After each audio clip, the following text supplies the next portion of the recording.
किस्सा है शाही बग्गी का। अंग्रेज चले गए, अंग्रेजों की आदतें नहीं गईं।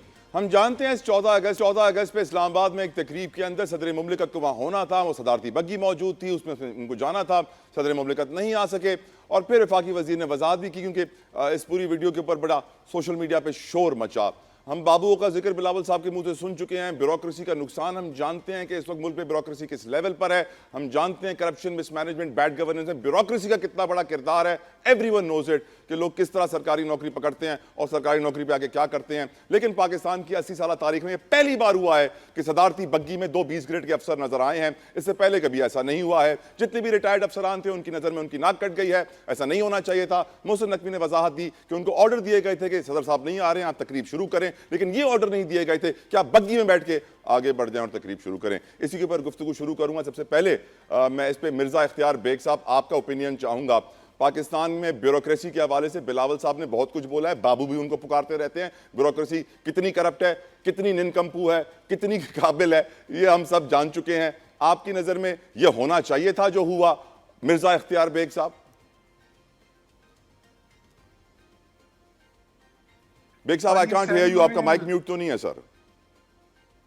जी आ गई सर, आ गई आवाज आ गई। प्लीज कंटिन्यू आप लाइव हैं बेग साहब, I can hear you, continue.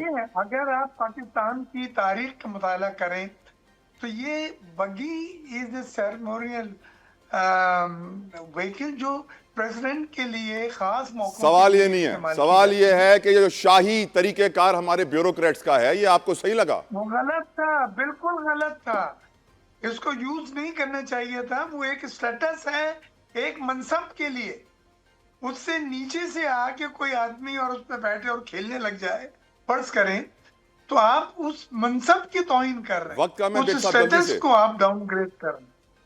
बिल्कुल ठीक बेग साहब, आपने ओपनली कह दिया कि यह जुल्म गलत किया गया है और यह नहीं होना चाहिए था। उस्मा कारदार साहिबा, आपकी नजर में यह सही हुआ या नहीं होना चाहिए था? जी तला बात सारी ये है कि देखें, ये एक सेरेमोनियल चीजें होती हैं और एक ये बड़े शुरू से आप देखते आ रहे हैं कि जो इस तरह की फॉर्मल ओकेजन्स होती हैं इसमें ये चीजें इस्तेमाल होती हैं। लेकिन बहरहाल अगर हो गया है 14 अगस्त को, तो एक हमारे लिए जो सिग्निफिकेंस है 14 अगस्त की, उस पर फोकस ज्यादा करना चाहिए। अगर हम रिचुअल्स पे कम कर बिल्कुल ठीक। वक्त की कमी है। आयशा बानो साहबा, आपकी तरफ आना चाहूंगा। आपकी नजर में इन ब्यूरोक्रेट्स को इतना नवाजा क्यों जा रहा है? ये जो पब्लिक सर्वेंट्स थे, इन्होंने पब्लिक को अपना सर्वेंट क्यों बना लिया है? आयशा बानो साहबा। तला साहब, मुझे 1 मिनट आप एक्स्ट्रा देंगे? Please. मैं रिस्पॉन्ड भी करना चाहूंगी। Please. बात यह कि नवाज शरीफ ने बिल्कुल, अगर आपको याद हो, अजमल कसाब का जो मुंबई का अटैक हुआ था 2008 का, उसकी उन्होंने डॉन लीक्स में भी मेंशन हुआ था कि उन्होंने आईएसआई के ऊपर इल्जाम डाला था।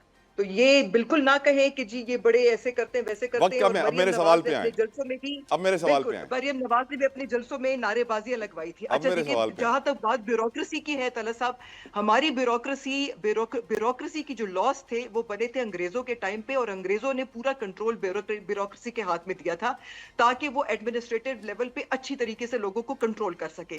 प्रॉब्लम यह है कि इसी ब्यूरोक्रेसी के जो लॉज हैं।